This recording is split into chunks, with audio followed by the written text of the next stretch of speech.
Aleluya. Dios es bueno. Todo el tiempo. Todo el tiempo. Dios es bueno. Amén. Vamos a comenzar declarando. Tomen sus Biblias. Vamos a declarar. Esta es mi Biblia. Esta es mi Biblia. Es la palabra de Dios para mi vida. Es la palabra de Dios para mi vida. Es Dios hablándome a mí. Es Dios hablándome a mí. Yo soy todo lo que Él dice que soy. Yo soy todo lo que Él dice que soy. Tengo todo lo que Él dice que tengo. Tengo todo lo que Él dice que tengo. Puedo hacer todo lo que Él dice que puedo hacer. Puedo hacer todo lo que Él dice que puedo hacer. Yo soy la justicia de Dios en Cristo. Yo soy la justicia de Dios en Cristo. Soy la luz de este mundo. Soy la luz de este mundo. La sal de la tierra. La sal de la tierra. Real sacerdocio. Real sacerdocio. Nación santa. Nación santa. Pueblo adquirido por Dios. Pueblo adquirido por Dios. Para anunciar las virtudes las virtudes de aquel que me llamó de aquel que me llamó de las tinieblas de las tinieblas a su luz admirable. a su luz admirable. Soy un hijo de Dios. Soy un hijo de Dios. Soy la respuesta de Dios Soy la respuesta a de la Dios oración de mucha gente. a la oración de mucha gente. La creación entera La creación entera gime esperando mi manifestación gloriosa. esperando mi manifestación gloriosa. En mi boca está el poder de la vida y de la muerte. En mi boca está el poder de la vida y de la muerte. Me hablaré palabras de vida Me hablaré palabras de vida y no de muerte, y no de muerte, de riqueza de riqueza y no de pobreza, y no de pobreza, de salud de salud y no de enfermedad. y no de enfermedad. Porque hay milagros en mi boca. Porque hay milagros en mi boca. Tengo miles de ángeles Tengo miles de a mi ángeles disposición, a mi disposición, esperando mis órdenes. esperando mis Para órdenes, actuar. para actuar. He sido sellado He sido sellado con el Espíritu Santo de la promesa. con el Espíritu Santo de la promesa. El que levantó de los muertos a Jesús El que levantó de los muertos a Jesús mora en mí mora en y mí me perfecciona cada y día. me perfecciona cada día. Hoy voy a recibir en mi corazón Hoy voy a recibir en mi corazón la preciosa, la preciosa, siempre viva, siempre viva, fructífera y fructífera poderosa y semilla poderosa de semilla la palabra de Dios. de la palabra de Dios. Mi mente está alerta, Mi mente está alerta, mi corazón está dispuesto. mi corazón está dispuesto. Nunca más seré el mismo. Nunca más seré el mismo. Nunca, nunca, nunca más nunca más seré el mismo. seré el mismo. Amén. Amén. Amén. Amén. Vamos a continuar con el resumen que estábamos haciendo la semana pasada. En síntesis, ¿qué es lo que ocurre? Justamente lo que cantábamos hoy y que se señalaba en un momento. Que, como dice la Escritura,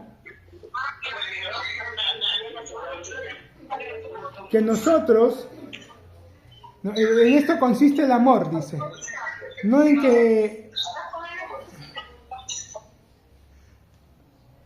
en que nosotros le amemos a Él, sino en que Él nos amó primero. Pues ese es el amor que nosotros hoy disfrutamos en Él. Ese es el amor en el cual estamos y en eso consiste. Con Cristo estoy juntamente crucificado, ya no vivo yo, mas vive Cristo en mí, y lo que ahora vivo en la carne lo vivo en la fe del Hijo de Dios, no en la fe en el Hijo de Dios. O sea, no es en nosotros, no es en lo que depende de nosotros.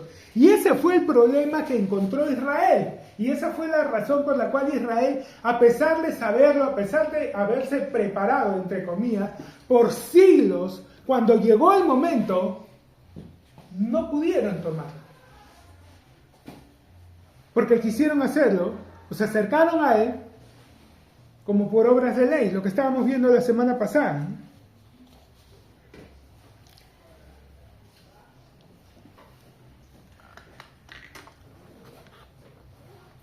Ahora Pablo explica de que esto en realidad no era algo nuevo.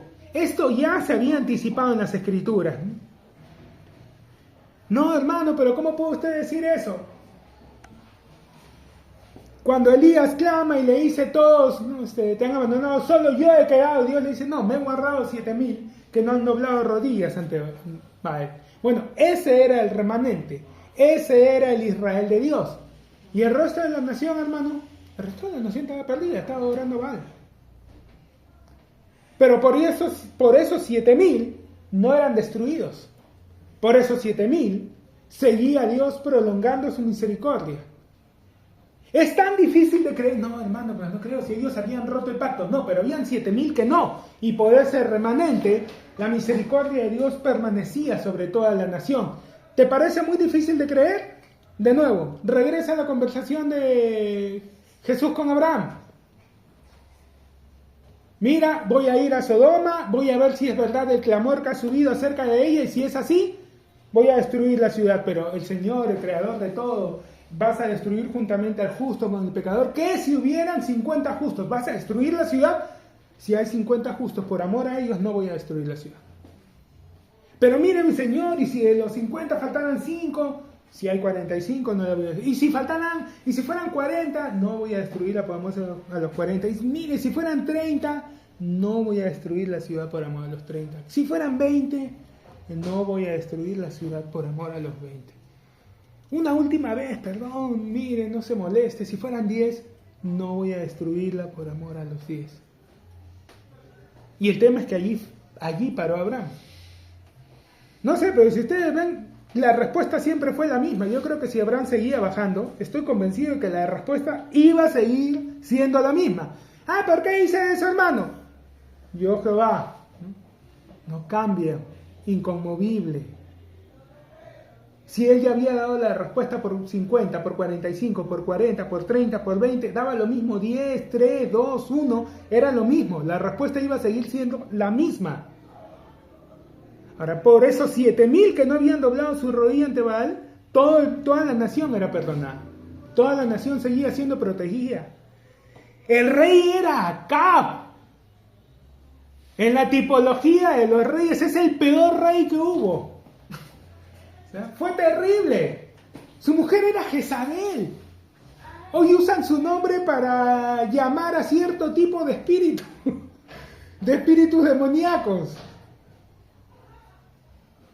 Y a ese hombre, Dios mandó un profeta como Elías a hablarle. Y no crean que Elías solamente iba y le hablaba juicio y castigo. Elías también iba y le hablaba victoria. Cuando iba a enfrentar a sus enemigos, iba y le decía, ve, yo los entrego en tu mano. Ellos han dicho, no, su Dios es Dios de montaña, vamos a enfrentarlos en el valle. Ve, yo los voy a entregar, porque han dicho eso. Les voy a demostrar que yo soy Dios en la montaña y en el valle. Y era Acab, el peor rey. Pero por esos 7.000, Dios seguía extendiendo su misericordia. Entonces, no era algo nuevo. Siempre fue así. Siempre la misericordia de Dios no era por la obediencia perfecta del pueblo. Era eso, era la misericordia. Para que haya misericordia, tiene que haber miseria. La misericordia no se aplica a los que no necesitan. La misericordia justamente se extiende a los que tienen una necesidad calamitosa, miseria, no a los pobres, a los miserables. Para ellos es la misericordia, porque eso significa la palabra, ser cordial con la miseria del otro. Entonces, cuando Dios dice que extiende su misericordia, quiere decir que Él va a ser cordial con la miseria del ser humano. Ni siquiera pobreza, miseria.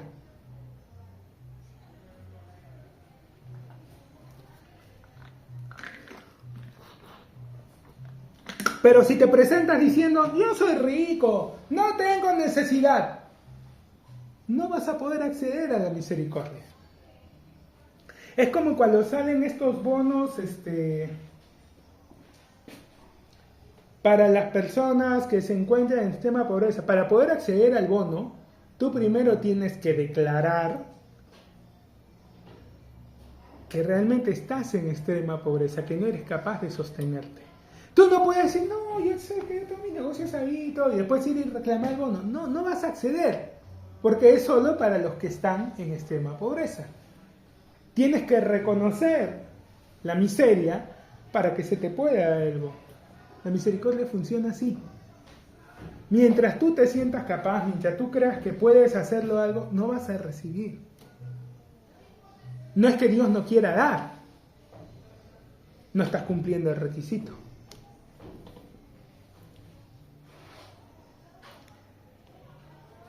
Y ya estaba anticipado esto que iba a pasar con Israel, como también estaba anticipado el acercamiento, la mirada que Dios iba a tener hacia los gentiles. Todo eso ya había sido profetizado. Entonces Pablo empieza a decirle a los romanos el cumplimiento de esto que ya se había anticipado y que no debía sorprender a nadie porque ya Dios lo había anticipado.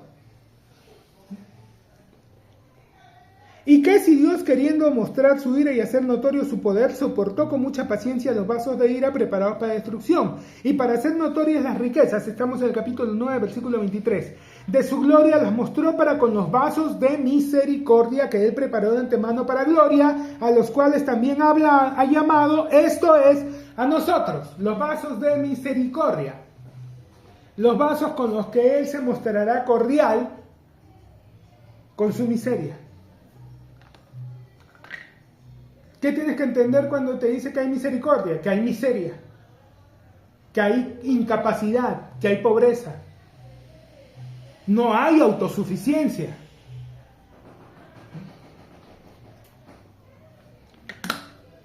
Hay una total y absoluta dependencia.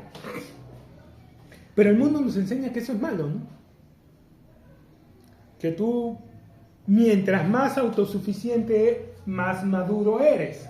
Cuanto más dependiente, pues más inmaduro eres, ¿no? Si no eres capaz de sustentarte por ti mismo, eres un inmaduro, eres un irresponsable. Pero en Dios es a la inversa. Pero aclarando, tu confianza, tu dependencia no debe estar en las personas, sino en Dios.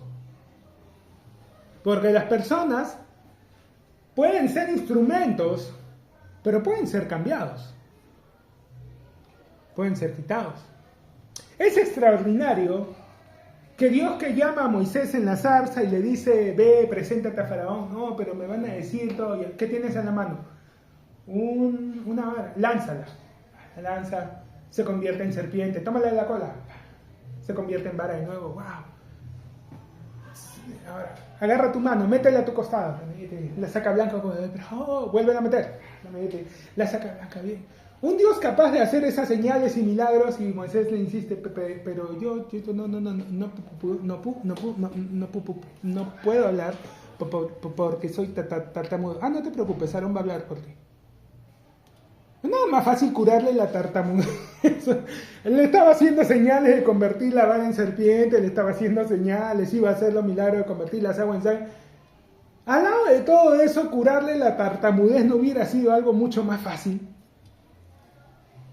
Sí, ¿no? O sea, bien todo lo que hizo, pero lo dejó tartamudo. No se la curó. Lo dejó igual. Soy tatar. No te preocupes, Aarón va a hablar por ti. ¿Por qué no le curó la tartamudez? Hasta el día de hoy hay un debate sobre qué cosa era ese aguijón en la carne que tenía Pablo. Hay un grupo de hermanos que sostienen de que se trataba de una enfermedad, de algún tipo de aflicción física obvia, evidente. Hay otros que dicen que era un tema emocional. Otros, como en mi caso, observamos que era un tema no tanto emocional, sino el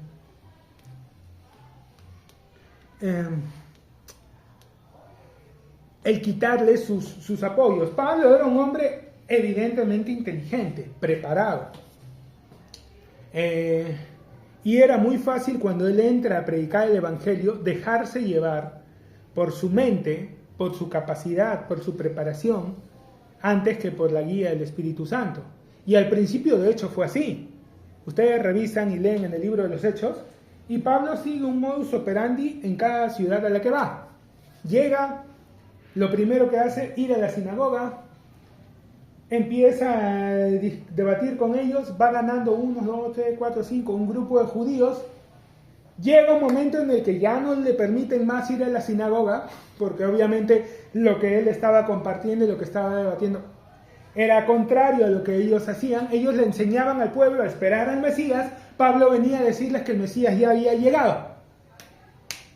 No podían ponerse de acuerdo, terminaban echándolo, pero ya cuando lo echaban ya habían pasado semanas, un par de meses, 3 meses, y ya él tenía un buen grupo que le estaba prestando atención. Entonces se apartaba y empezaban a congregarse en la casa de alguno de estos hermanos.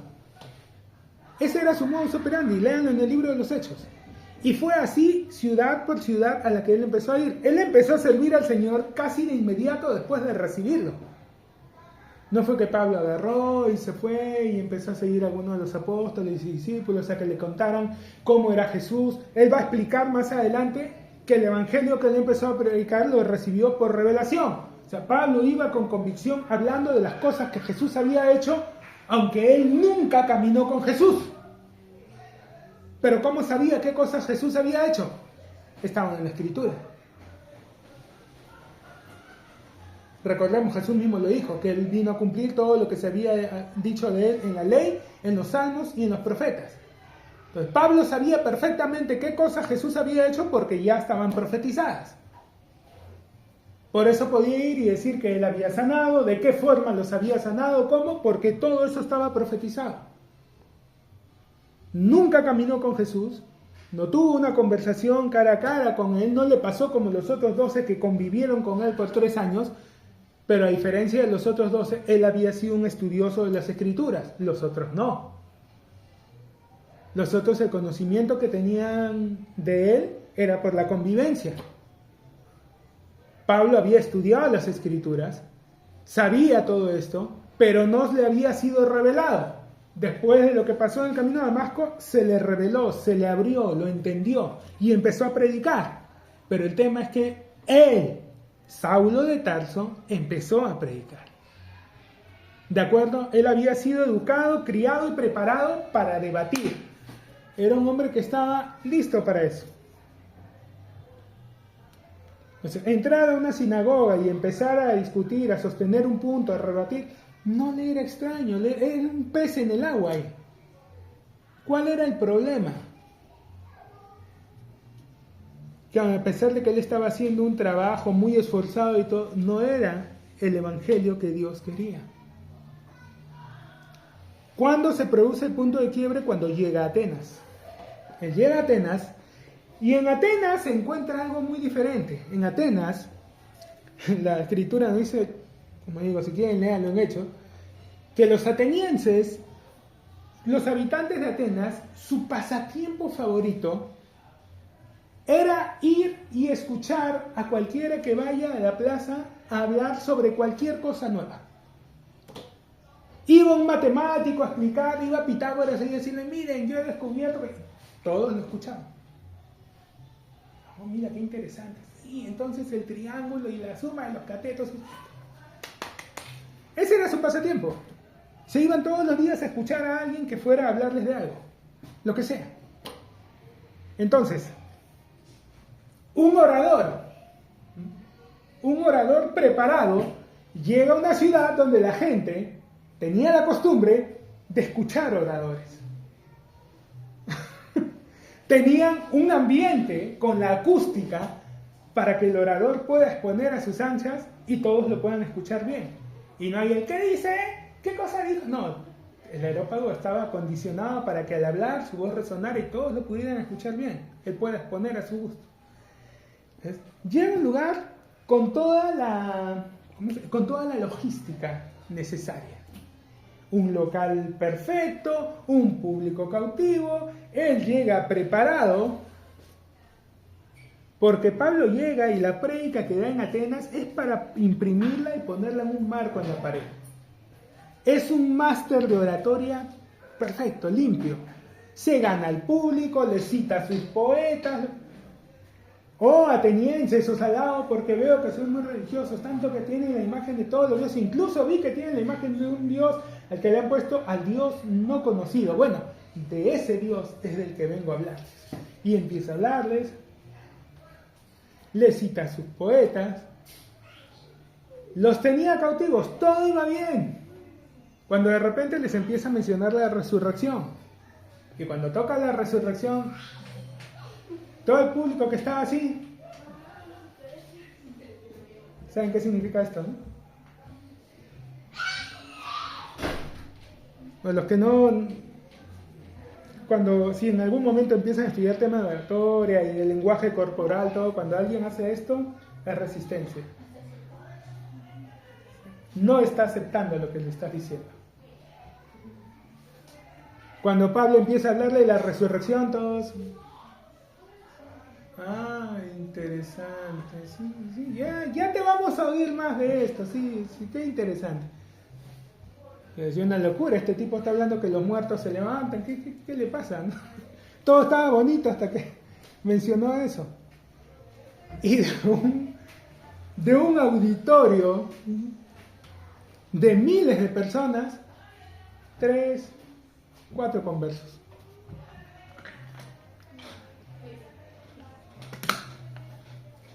Pablo era un orador preparado, persuasivo, convincente.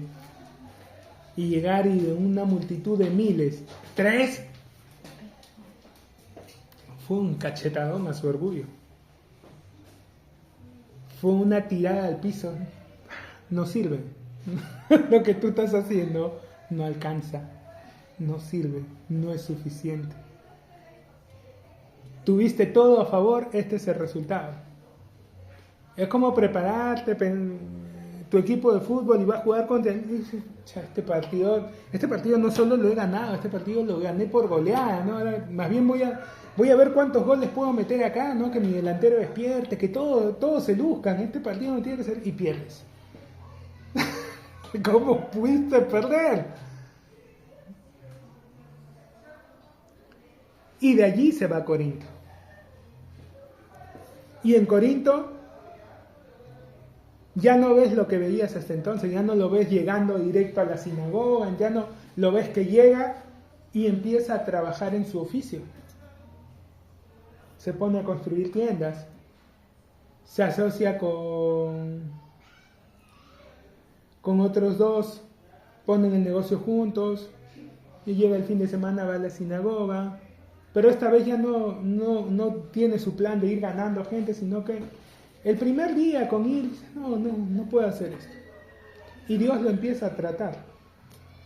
Él va a escribir en su segunda epístola de los Corintios, y estuve entre vosotros con gran temor y temblor. Y ni mi evangelio ni mi predicación fue con palabras persuasivas de humana sabiduría, para que vuestra fe no esté fundada en la sabiduría de los hombres, sino en el poder de Dios. ¿Qué empezó a pasar de diferente en Corinto que no estaba pasando antes?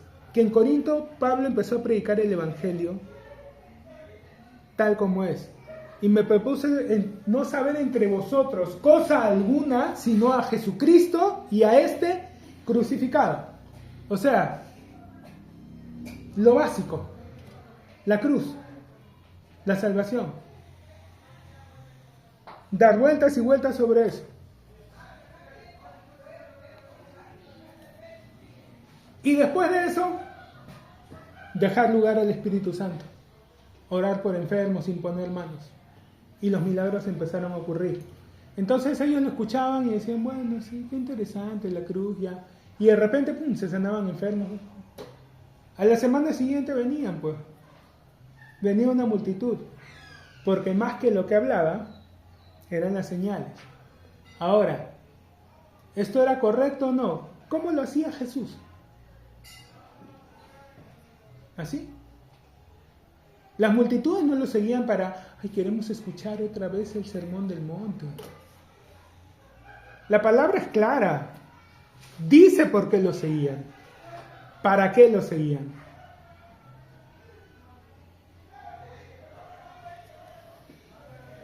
Lo seguían por las señales, lo seguían por los milagros.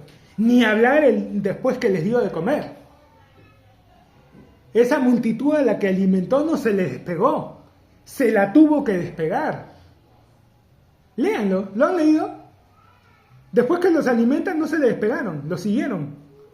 Pues ¿para qué se iban a ir si tenían todo? Tenían palabra, tenían comida. ¿Para qué iban a regresar? ¿Para qué iban a trabajar? El tipo podía alimentarlos todos los días. Entonces, en un momento él agarra y voltea y le dice: el que no come mi carne y no bebe mi sangre no es digno de mí. Y ahí, toda esa multitud, los 5.000 hombres, se calculan unas 20.000 personas por lo menos, ¿no? Contando mujeres y niños, que estaban detrás de él, que no se le habían despegado desde que los alimentó. Después que le dice: el que no come mi carne y no bebe mi sangre no es digno de mí, se fueron. Y quedaron solamente los discípulos. Ahora, ¿por qué se fueron? Porque en ese tiempo, hoy nosotros entendemos, pero es que Jesús lo dijo figurado, sí, pero en esa época eso ocurría. No en Israel, pero en los pueblos paganos alrededor, en los pueblos donde ahora es Alemania, todo, hacían eso. Al líder del pueblo, si había sido un eminente guerrero, un hombre muy sabio, el brujo mayor, si había sido una personalidad irreemplazable, se lo comían, pensando que al comérselo una parte de su sabiduría, de su fuerza, y todo iba a estar en cada uno de los habitantes del pueblo. Era el máximo honor comérselo. Era una costumbre, por supuesto en pueblos paganos, no en el pueblo de Dios. Y cuando él voltea, el maestro, el que acababa de hacer grandes milagros, y le dijo: el que no come mi carne y no bebe mi sangre no es digno de mí,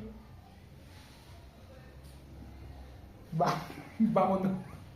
Tipo se volvió loco. Eso fue lo que entendieron. Ellos lo tomaron literal. ¿Quiere que nos lo comamos? Este tipo nos quiere llevar al paganismo. ¿Qué le pasa? Se fueron. Se voltea y solo estaban los 12. Y ahí es que le agarra y les dice: ¿y ustedes qué? ¿También se van a ir como los demás? Y Pedro le responde: no, Señor, ¿a dónde iremos? Solo tú tienes palabras de vida eterna. Pero así es como Jesús lo hacía. Iba, hablaba la palabra, daba el evangelio, las buenas noticias, y después de eso, las señales. Las señales seguían a la palabra. Oraba por los enfermos y eran sanados. Pablo no lo había estado haciendo así. Pablo todo había sido persuasión. Todo había sido su capacidad de convencer. Pero cuando llega a Atenas se da cuenta de que no era tan capaz como creía. Y cuando va a Corinto, Dios le empieza a instruir: bueno, ahora sí me vas a dejar hacer las cosas a mi manera. Sí, Señor, yo no sé nada. Ok. Bueno, habla. Ya, ahora calla. Ahora deja que yo voy a hacer. Porque, hermanos, en realidad es así. O sea, ¿cuál es el error que cometemos muchas veces los creyentes cuando predicamos, cuando compartimos? Que nosotros queremos convencer a las personas. La intención es buena, pero fallamos porque estamos haciendo algo que Dios no nos ha mandado a hacer. Dios no nos ha mandado a convencer a nadie. $1,000 el que me saque que Dios nos mandó a convencer a alguien. No está. No es nuestro trabajo. ¿Sabe por qué no nos mandó? Porque no es nuestro trabajo, porque ese es el trabajo del Espíritu Santo. Eso sí está claro en la palabra. Cuando Él venga, convencerá al mundo de 3 cosas. ¿Quién? El Espíritu Santo es el que los tiene que convencer, no tú. Tu parte, ¿no?, es dar buenas noticias. El tipo que está ahí en el noticiero, que sale en la televisión, con su terno, bien vestidito, ¿no?, bien peinado, hasta le echa maquillaje para que el brillo de la pantalla no dé, para que se vea bien. ¿Cuál es su trabajo? Él no es reportero, él no sale a la calle ahí donde están las protestas, le caen los gases, no, está sentado en su estudio con aire acondicionado, con calefacción, él está ahí. Su trabajo en realidad no es el más esforzado del mundo, hay que leer las noticias simplemente. Ni siquiera tiene que pensar, tiene que leer lo que le están poniendo allí. Es dar las noticias. Ponerle un poco de emoción, ¿no? Si es una noticia seria, pues poner un rostro serio. No puede dar una noticia seria riéndose ni nada, ¿no? Poner. Y si es una noticia más amena, más alegre, sí, puedo sonreír y tal. O sea, ese es su trabajo en sí, empatizar y comunicar. Ya está. Ese es nuestro trabajo, dar las buenas noticias. Él no se esfuerza porque la gente, si le está creyendo o no, su trabajo es dar la noticia, no es convencer a la gente. Nuestro trabajo es dar las buenas nuevas, no es convencer a la gente. Quien los tiene que convencer es el Espíritu Santo. Pero los creyentes quieren convencerlos. No, es que él tiene que... ¿Qué es lo que la palabra te dice que tienes que hacer? Predicar el Evangelio e interceder. Cruzo un montón de veces con hermanos que... Pero nada más, hazlo. Te invito a hacerlo. Después dime que no es nada más. O que es poco. O no lo hacen. Pues si realmente estuvieran intercediendo, no sentirían que es poco lo que están haciendo.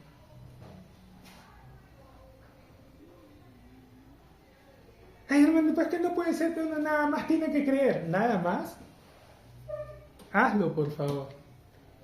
Y después dime que no es nada. Después dime que te estás creyendo algo mientras que tu mente está siendo bombardeada por pensamientos que te dicen, déjalo, no es cierto, pero mira. Y tú, ¿no? Voy a creer lo que Dios me está diciendo, pero mira, no está cambiando nada. Y tú tienes que seguir creyendo. Después ven y dime que eso es fácil. Que esa batalla en la que estás yendo contra tus sentidos, contra lo que todo el mundo dice, contra lo que te dice en la televisión, contra lo que está en todo lugar, es fácil.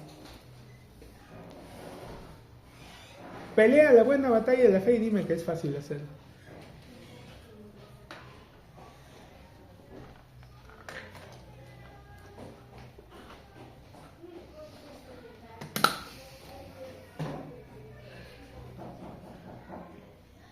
Ya él había anticipado lo que iba a pasar. Como también en Oseas dice, llamaré pueblo mío a la que no era mi pueblo y a la no amada, amada. Y en el lugar donde se les dijo, vosotros no sois pueblo mío, allí seréis llamado hijo del Dios viviente. También Isaías clama tocante a Israel, si fuera el número de los hijos de Israel como la arena del mar, tan solo el remanente será salvo, porque el Señor ejecutará su sentencia sobre la tierra en justicia y con prontitud. Y como antes dijo Isaías, si el Señor de los ejércitos no nos hubiera dejado descendencia, como Sodoma habríamos venido a ser y a Gomorra seríamos semejantes. Si no fuera por la misericordia de Dios, si no fuera por el amor de Dios hacia los que no cayeron, hace rato hubiéramos desaparecido. Ya hubiéramos acabado como Sodoma y Gomorra. Ya habíamos sido destruidos. Y una parte donde dice, ¿no? Por la bondad de Jehová no hemos sido consumidos. Claro. No es por la bondad de ellos, es por la bondad de Dios. ¿Qué pues diremos? Que los gentiles que no iban tras la justicia han alcanzado la justicia, es decir, la justicia que es por fe. Mas Israel, que iba tras una ley de justicia, no la alcanzó. ¿Por qué? Porque iban tras ella no por fe, sino como por obras de ley, pues tropezaron en la piedra de tropiezo, como está escrito. ¿Cuál es esa piedra de tropiezo? Tropezaron en Jesús. Cuando llegó el momento en que tenían que aceptarlo, no lo hicieron. He aquí pongo en Sion piedra de tropiezo y roca de caída, y el que creyere en él no será avergonzado. Hermanos, ciertamente el anhelo de mi corazón y mi oración a Dios por Israel es para salvación. Entonces, ¿debemos de maldecirlos? No. ¿Debemos de mandarlos a rodar? Total, ellos ya no son el Israel de Dios, somos nosotros, lero, candelero. No. No es tampoco eso lo que tenemos que hacer. ¿Qué tenemos que hacer? Tenemos que orar por ellos. Oh Señor, bendice a tu pueblo, a tu primogénito. ¡No! ¿Qué tenemos que orar por ellos? Padre, ten misericordia. Permite que sean salvos, que sean abiertos sus ojos, que puedan verte, que puedan reconocerte. Eso. La oración que hacemos por los perdidos. Ay, Hermano, ¿qué está diciendo? Lo que dice la palabra. En Cristo Jesús no hay judío ni griego, hay una nueva creación. O estás en Cristo, eres nueva creación. Si no estás en Cristo, no importa si eres judío, griego, peruano, boliviano, guatemalteco, egipcio, chino, tailandés, no importa de dónde seas, es lo mismo. Si no tienes a Cristo Jesús, estás perdido. Simple y sencillo.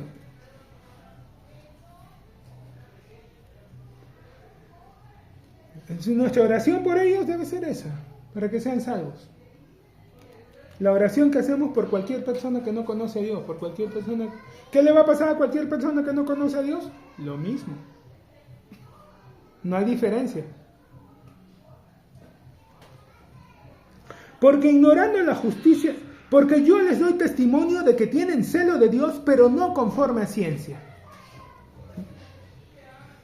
O sea, sí aman a Dios, pero no saben cómo hacerlo.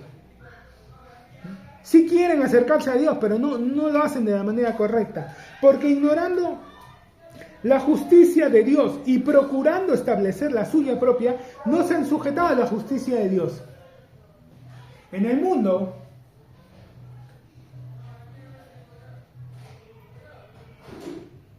puedes agrupar a los seres humanos de diferentes maneras.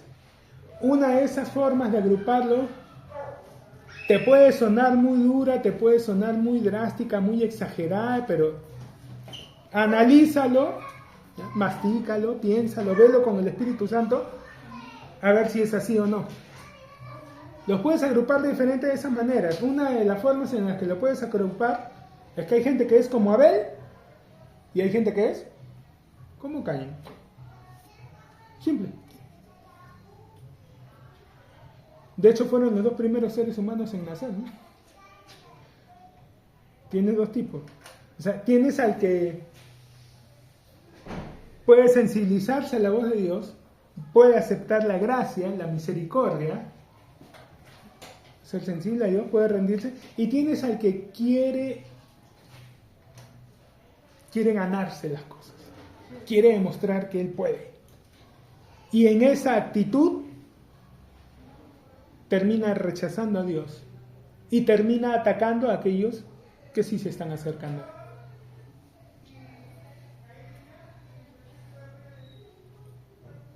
Puedes dividir a la humanidad en esos dos tipos. Si encuentras gente que se mueve en el espíritu de Caín, ten algo claro. Jesús les habló no con amor, les habló duramente. Cada vez que ellos apelaban a la ley, él se la ponía más alta todavía. ¿Oísteis que fue dicho? No matarás, mas yo os digo, cualquiera que se enoja contra su hermano es culpable. Maestro, ¿qué debo hacer para ganar la vida eterna? Cumple los mandamientos. Todos los he guardado desde niño. ¿No? Una cosa te falta. Ve, vende todo lo que tienes y ven y siguen. Se fue triste. ¿No que no? Guarda los mandamientos. Todos los he guardado desde niño. Y si los guardas, ¿por qué me estás preguntando qué tienes que hacer? Cuando la gente quiere presentarse delante de Dios como que ya soy suficiente, siempre va a haber, te falta esto, te falta esto, te falta esto. Puedes acercarte así o puedes acercarte en los términos de Dios. Dios puso los términos. Cuando Adán y Eva vinieron, fue Dios el que tomó dos animales, los mató para quitarles la piel y cubrir al hombre. Si Dios hizo esto, no podía ser malo. Y Abel vino e hizo lo mismo. Mató a una cría de las ovejas y la presentó en holocausto a Dios. Hizo lo mismo que Dios había hecho. Confió en la protección de Dios. ¿Qué fue lo primero que hizo el hombre? El hombre estaba cubierto de gloria y de honra. Cuando pecó, ese brillo que lo cubría desapareció y se vio desnudo con su mujer. ¿Qué fue lo que hizo? trató de cubrirse con hojas de higuera. Trató de cubrir su desnudez, su miseria, con autojustificación, con conocimiento. Sin derramamiento de sangre no hay remisión de pecado. No me interesa que tantas excusas tengas, como los razones, qué quieras hacer. Si no hay muerte, esto no se puede quitar. No, pero estas hojitas están bien ahí, mira, las hemos amarrado. Trajo pieles y los cubrió con pieles. Abel lo entendió y presentó una ofrenda similar. Caín trajo del fruto de la tierra, sangre, sudor, lágrimas, su esfuerzo, su trabajo. A Dios no lo vio con agrado. Era una ofrenda excelente, eso dice la palabra. La palabra dice que la ofrenda de Abel fue más excelente que la de Caín. Te está dando a entender que la ofrenda de Caín fue excelente. No fue como en la película que le quitó, no, le estoy dando mucho. No fue que fuera mezquino. Ese no era el problema. El problema no fue que tan generoso o que tan mezquino fue. El problema es que no era lo que se pedía. No derramó sangre. Y ese era el propósito de la ofrenda. Él creyó que su esfuerzo podía cubrir su falta. Solo la sangre, solo la muerte podía cubrir su falta. Abel lo entendió, él no. ¿Qué hizo? Mató a Abel. Vienen los fariseos delante de Jesús. Vosotros sois hijos de vuestro padre el diablo. Nosotros somos hijos de Abraham. Si fueran hijos de Abraham, harían las obras de Abraham. Pero quieren hacer las obras de su padre el diablo. Él es homicida desde el principio y ustedes quieren matarlo.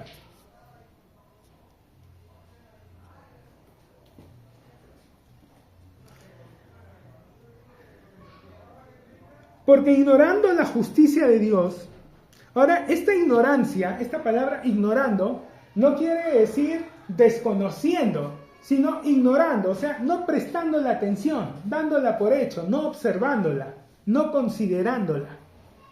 En ese sentido, no es un ignorando en el sentido de que no tengan acceso, desconozcan, no. Es un ignorar en el sentido de que no la toman en cuenta. Ignorando la justicia de Dios y procurando... Ahora, ¿por qué la ignoran? Porque quieren establecer su propia justicia. Y procurando establecer la suya propia, no se han sujetado a la justicia de Dios, porque el fin de la ley es Cristo para justicia a todo aquel que cree. Porque la justicia que es por la ley, Moisés escribe así: el hombre que haga estas cosas vivirá por ellas. ¿Cómo sabes si estás cayendo en ley? ¿Cómo sabes si se puede estar filtrando algo del cainismo en ti? Si tu observación está mayoritariamente en lo que tú haces, ya tienes que estar en alerta. Te estás desviando. Hermano, pero ¿cómo puede usted hablar así? Que tiene de malo que uno se observe y uno trate de corregirse. Ese es el problema, ¿sí? No lo tienes que hacer tú. Eso es algo que Dios hace. Tu parte, y lo que la Biblia te dice, es que lo mires a Él. O sea, desde el momento en que tus ojos se ponen en ti, ya fallaste. Porque tendrías que estar mirándolo a Él, no a ti. ¿Qué pasa si te miran? ¿Qué pasa si miras a cualquier dirección que no sea mirarlo a Él? Lo que le pasó a Pedro, te vas a hundir. Porque cuando Jesús le dijo, ven, Pedro se bajó de la barca y empezó a caminar. Y la palabra dice que estaba caminando sobre el agua. Ahora, antes de que Pedro se baje de la barca, si ustedes leen, había una tormenta azotando la barca. Si ellos estaban con miedo por la tormenta cuando lo ven venir. Y entonces lanzaron la afirmación espiritual más controvertida, ¿no? Un fantasma. Se tiraron años de judaísmo al suelo, un fantasma. No teman, yo soy, Señor, si eres tú, manda que yo vaya a ti sobre las aguas. Ve, muchacho. Había una tormenta. Pedro se bajó y empezó a caminar con todo y tormenta. Eso, lo que había alrededor no cambió en ningún momento. No cesó la tormenta, no se calmó el viento, no pararon las olas. Todo tiempo estuvo así. Todo el tiempo. Desde que Jesús apareció, desde que ellos dijeron un fantasma, desde que Pedro se bajó y empezó a caminar, había una tormenta. O sea, alrededor nada fue diferente. Pero él estaba caminando sobre el mar. ¿Por qué? Porque lo estaba mirando a él. Porque la palabra te dice que en cuanto empezó a mirar las olas y el viento, se empezó a hundir. En cuanto empezó a mirar las olas, el viento y todo, se empezó a hundir. Señor, sálvame.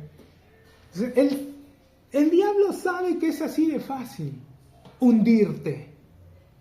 Solamente necesita que no lo mires a él. La forma más barata de hacerlo, mírate a ti. Oye, pero tú tienes defecto y ya tendrías que hacer algo al respecto. Ya mira cuántos años. Sí, yo tengo que corregir esto. No, tú tienes que corregir a nadie.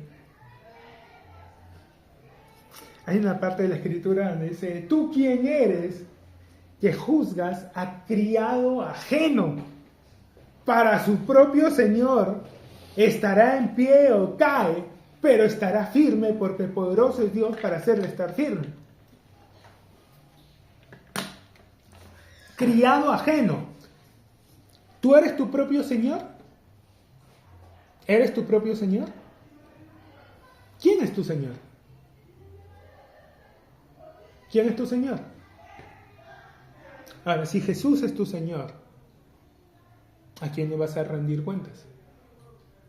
¿A tu Señor? ¿Por qué te preocupa lo que alguien más pueda decir? Si el asunto es con Él. Si a quien le tienes que rendir cuentas es a Él.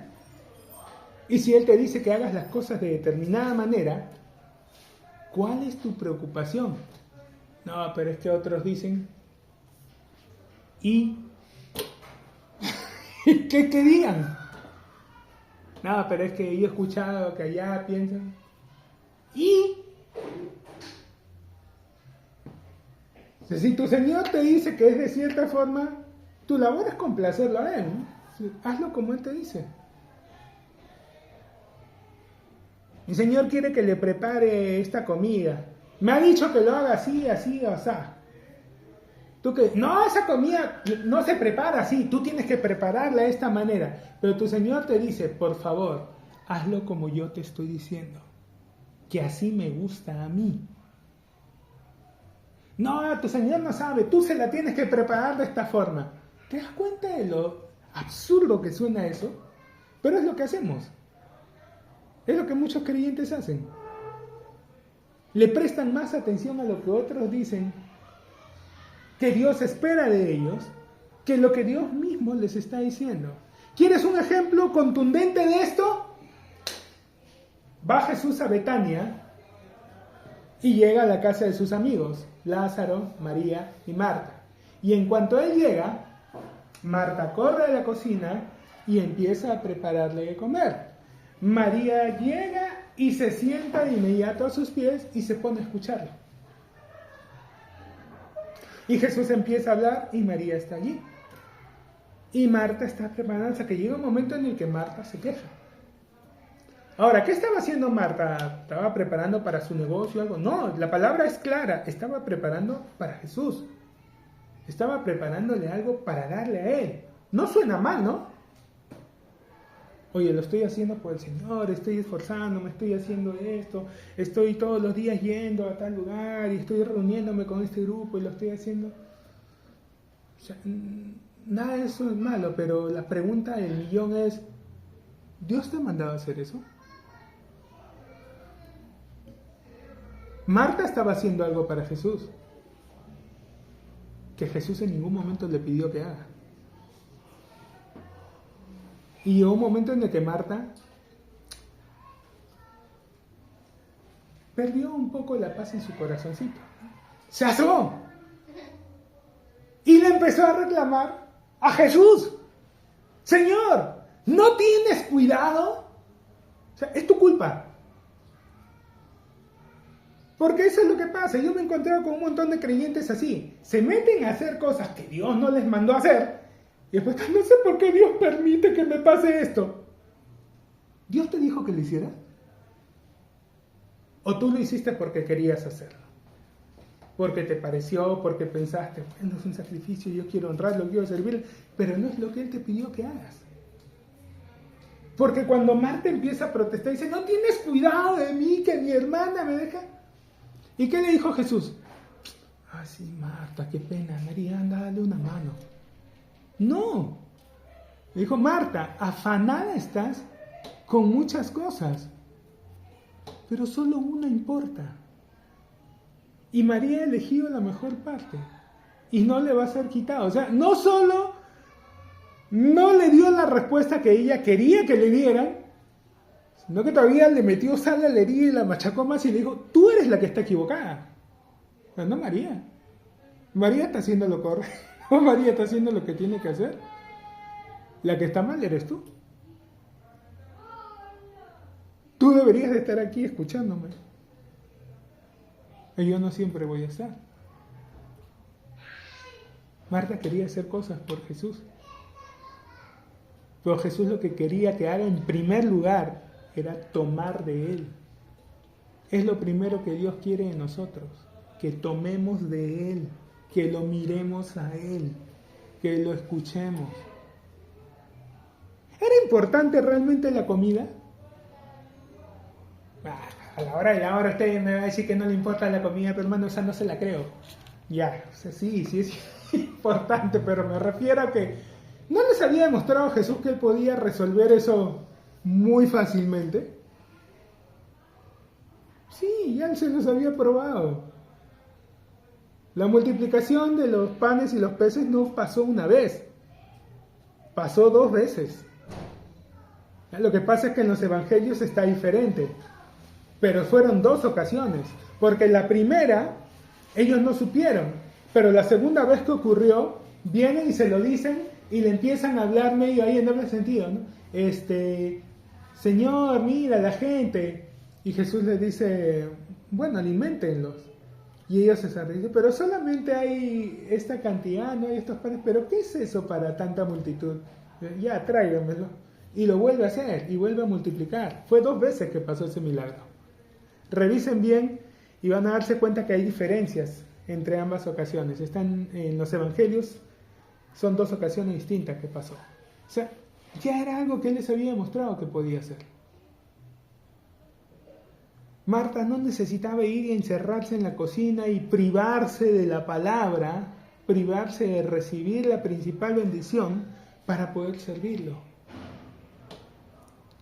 Hablábamos antes de empezar la reunión sobre ciertas cosas, pues a propósito de las elecciones, y decía que sí, yo había votado por cierto candidato, varios hermanos han votado por él. Decía que no porque yo lo vea necesariamente como, o sea, para mí esta persona sería alguien piadosa, alguien temerosa de Dios, pero si hubiera otra opción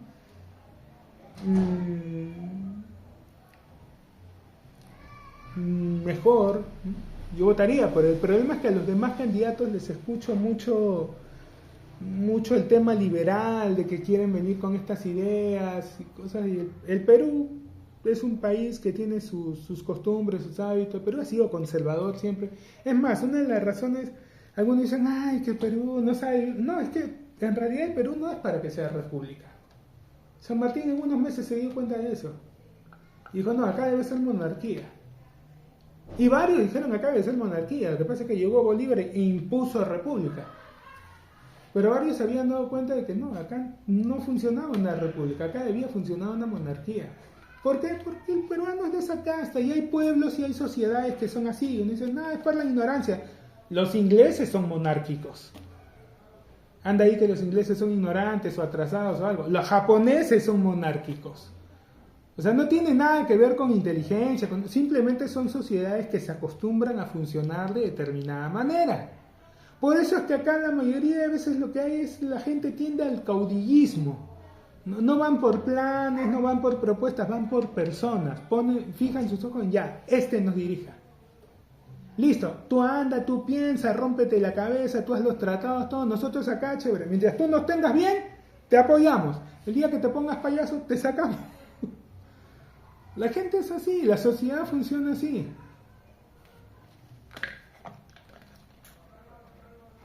Yo les señalaba que es cierto candidato por el que yo estoy votando porque no veo otra alternativa mejor, pero si la hubiera, votaría por otro porque algo que le tengo en observación a esta persona es su posición religiosa, que es bastante extremista. Y varias de esas enseñanzas no solo son extremas, sino que a la luz de las escrituras son doctrinas de demonios. Entonces, pero son conservadores, sí, claro. Pero el problema es que cuando tú tratas de imponer por la fuerza, logras el efecto contrario. Lo que terminas es como poner una olla a presión y que al final todo eso llegue a explotar. ¿Qué de malo tiene que pongamos los 10 mandamientos de nuevo? Anda, mira lo que la palabra te dice acerca de los 10 mandamientos. El ministerio de muerte grabado con letras en piedra. Lo llama así, el ministerio de muerte. No, pero se está refiriendo a la ley. ¿Pero qué parte de la ley fue escrita en piedra? Los 10 mandamientos fue la parte que fue escrita en piedra. Y la Biblia lo llama ministerio de muerte. Pero si todas las sociedades vivieran sujetándose a eso, la Biblia lo llama ministerio de muerte. Entonces, la intención puede ser buena, pero el resultado ya te lo están anticipando. El resultado no va a ser el que se supone, va a ser un efecto contrario. Va a ser un efecto de resortera, va a crear tensión que al final va a disparar con más fuerza lo otro. Ese es el peligro que la mayoría de personas sin profundidad espiritual no se dan cuenta, no observan en eso. No observan el daño que se puede causar al tratar de imponer ciertas posturas religiosas. Porque de la justicia que es por la ley, Moisés escribe así: el hombre que haga estas cosas vivirá por ellas. Pero de la justicia que es por la fe dice así: no habla de hacer, habla de hablar. No digas. No dice no hagas, dice no digas en tu corazón: ¿quién subirá al cielo? Esto es para traer abajo a Cristo. ¿O quién descenderá al abismo? Esto es para hacer subir a Cristo entre los muertos. No hables imposibilidad. De la justicia que es por la ley, Moisés escribe: el que lo haga, vivirá por eso. De la justicia que es por la fe, dice: no digas que es difícil. ¿Mas qué dice? Cerca de ti está la palabra. No solo no es difícil, cerca, está a tu alcance, es accesible. Lo tienes a la mano. Miren, 12 espías fueron y recorrieron la tierra de Israel. Todos vieron lo mismo. Vieron los frutos, la tierra que hemos pasado, fluye leche y miel. Es como Dios ha dicho. También vimos ciudades amuralladas, vimos a los gigantes, los hijos de Anak. Nosotros parecíamos langostas y así les parecíamos a ellos. ¿Qué dijeron Josué y Caleb? Subamos. Más podremos nosotros que ellos. Su amparo se ha apartado y con nosotros está Jehová. Los comeremos como pan. Esto es pan comido. O sea, esto es fácil. ¿De qué estás hablando? ¿No viste las ciudades amuralladas? Sí. Pero ellos no tienen protección. Dios está con nosotros. Va a ser fácil. Ya derrotamos a la primera potencia militar del mundo de entonces, a Egipto. Egipto tenía los carros. No había otro imperio con ese avance. Es como el primer país que te sacó los tanques. Nadie más tenía eso. Ellos eran los únicos que tenían eso. Con eso arrasaban. Podía venir una infantería y ellos con sus carros los atropellaban, los arrasaban, pasaban por encima. Nadie los paraba. E Israel los derribó sin una espada en la mano. Sus carros terminaron hundidos al fondo del mar. Vamos, ya Dios nos mostró, ¿no? Su amparo se ha apartado de ellos, con nosotros está Jehová. Esto es pan comido. Esto va a ser fácil. No digas en tu corazón, ¿quién subirá al cielo? ¿Qué dices? Cerca de ti, es accesible, está a tu alcance. Cerca de ti está la palabra, en tu boca y en tu corazón. ¿Qué es más fácil decir? Fue lo que Jesús le preguntó a la gente. Se acerca al tipo y le dice, el tipo que los amigos habían bajado, que estaba paralítico allí, se acerca y para que todos lo escuchen le dice, tus pecados te son perdonados. ¿Cómo puedes decir eso? Solo Dios puede perdonar pecados. Y Jesús lo mira y dice, ¿qué es más fácil decir? ¿Tus pecados te son perdonados? O levántate, toma tu lecho y anda. Obviamente lo más fácil es decirle, tus pecados te son perdonados. ¿Por qué? ¿Quién lo puede comprobar? ¿Quién puede rebatir eso? ¿Quién puede decir si de verdad le fueron perdonados o no le fueron perdonados? Nadie. Nadie puede comprobarlo. O sea, nadie puede ir al cielo y revisar, a ver, Señor, de verdad le han sido perdonados. Nadie.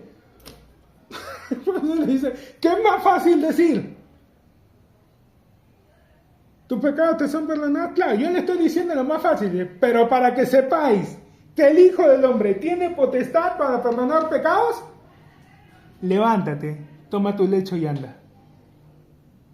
Porque si ahora se cumple esto, también se cumplió lo otro. Y el hombre se levantó, tomó su lecho y empezó a caminar. Pero ¿qué es más fácil decir? Wow. ¿Acaso es complicado decir? ¿Es tan complicado abrir la boca y decir? ¿Qué dice? Cerca de ti está la palabra. No digas que es difícil.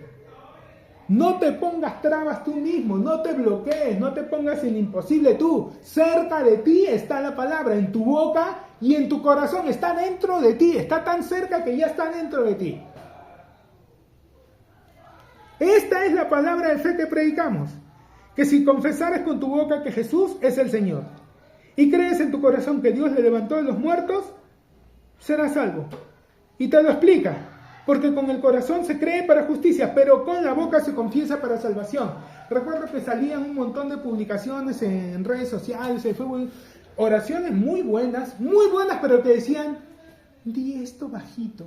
O dilo en tu corazón. No, abre tu boca y dilo, porque con el corazón se cree para justicia, pero con la boca se confiesa para salvación. Pero la forma en que lo activas es hablando, porque Dios al principio, cuando todo estaba hecho un caos, no pensó, no dijo bajito en su corazón, sea la luz. No, abrió su boca y habló y dijo, sea la luz. Y fue la luz. La tierra estaba desordenada y vacía, las tinieblas se movían sobre la faz del abismo y Dios no empezó a hacer un reporte del caos, no empezó a decir, todo está tan oscuro y ahora ¿qué haré? No, dijo, sea la luz. ¿Qué te dice? No digas en tu corazón, no te fijes en los problemas, habla la respuesta. Cerca de ti, está en tu boca, en tu corazón. Créelo, pero decláralo. No te calles. Con el corazón se cree para justicia, pero con la boca se confiesa, se activa, se lanza, se dispara para salvación. Tiene que salir de tu boca. Pues la Escritura dice, todo aquel que en él creyere no será avergonzado, porque no hay diferencia entre judío y griego, pues el mismo que es Señor de todos, es rico para con todos, los que le invocan. Todo aquel que en él creyere no será avergonzado. Pero ¿cómo expresas esa creencia? ¿Cómo expresas esa fe? Es rico para con todos los que le invocan, porque todo aquel que invocare el nombre del Señor, que lo habla, será salvo. Tu fe se tiene que expresar en palabras. De la ley de Moisés tenías que actuar. En la gracia de Dios, tu primera acción es hablar.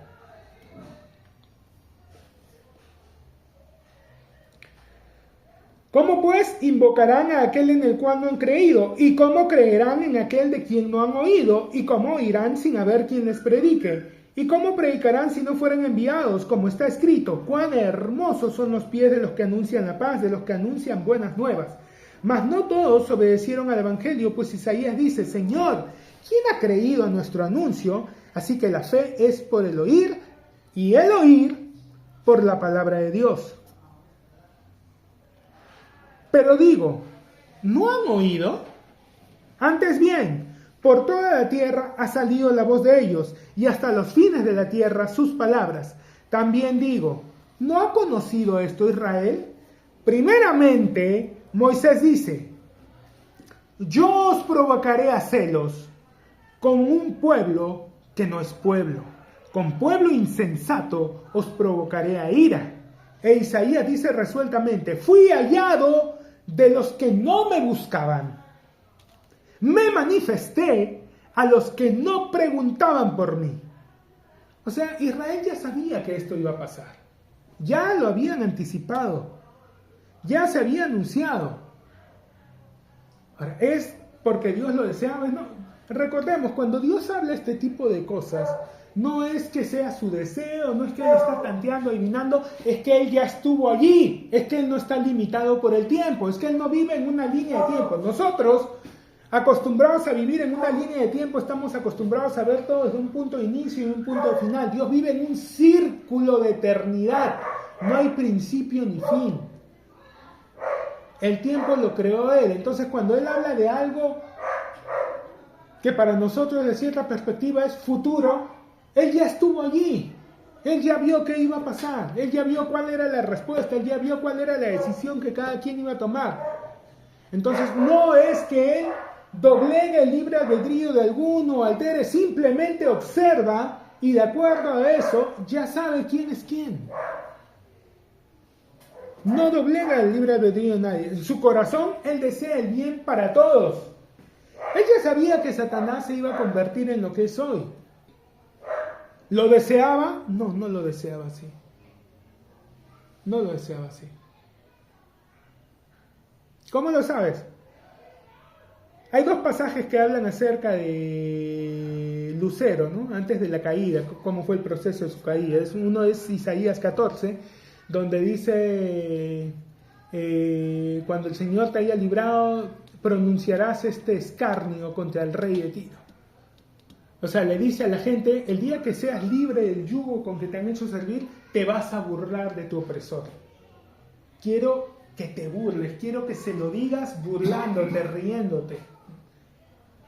Escarnecer, ¿saben lo que es escarnecer? ¿No? Escarnecer es eso, es burlarte de alguien, pero con toda la intención de hacerlo sentir mal, de lastimarlo. No solo burlarte como que si alguien se cae y te burlas, te da pena, pero te da risa al mismo tiempo. O sea, no lo quieres hacer sentir mal, pero te da risa. Pero ya, esto no es eso, esto es escarnio, esto es sí quieres hacerlo sentir mal. Sí quieres lastimarlo, sí quieres bajonearlo, sí quieres humillarlo. Eso es un escarnio. Y eso es lo que Dios le dijo al pueblo que debían hacer con ese que los oprimía. Sin embargo, en Ezequiel no le dice escarnio, le dice levanta endechas.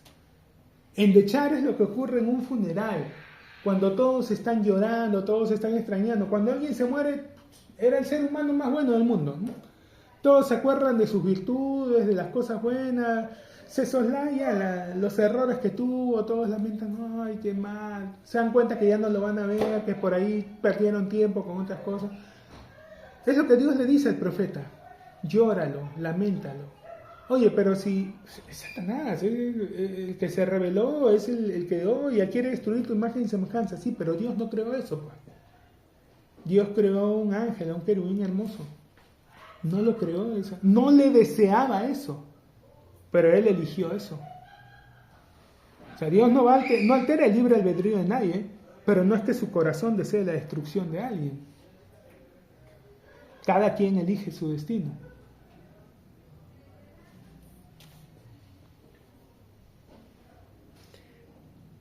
Me manifesté a los que no preguntaban por mí, pero acerca de Israel dice, todo el día extendí mis manos a un pueblo rebelde y contradictor. Entonces nosotros somos el pueblo que no es pueblo, con el que él provoca celos.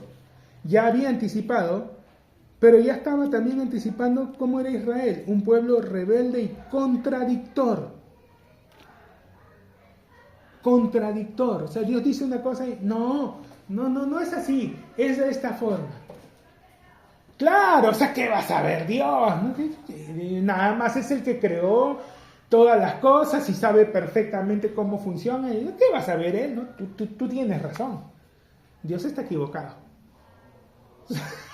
¿Se da cuenta de la necesidad que están?